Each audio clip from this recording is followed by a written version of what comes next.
Hi folks, I'm very excited as I'm preparing for a 10-day camp with my friends. I've been reading a lot about how to live in the outdoors, and I've realized that one of the key survival skills I should know is to light a fire. Yeah, sounds pretty simple, right? That's what I thought too. But in the process, I realized that lighting a fire is not actually that easy. First, you have to gather combustible substances.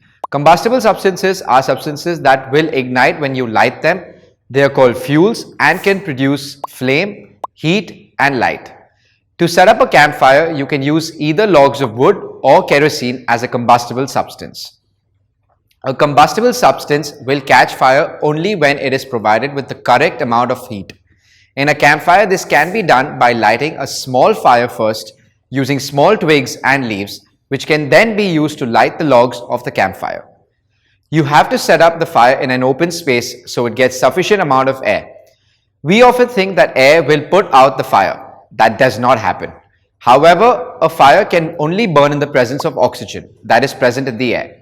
So oxygen is called the supporting substance. The supporting substance does not burn, but its presence is necessary for the fire to burn. To keep the fire burning for a longer time, or if you want to get more heat and light from the fire, you could either add more combustible substances or fan the fire to provide air for burning. Likewise, if you want to douse the fire or reduce its heat and light, either take away the combustible substances or cover it with sand or dust particles. This way, the fire will not get any air to burn. If you look at the science behind it, a fire is a chemical reaction that occurs when a combustible substance is ignited at the correct temperature in the presence of oxygen or other supporting substance. This chemical reaction is known as combustion. Well, I feel quite confident about my knowledge of combustion and I am ready to go on my camping expedition.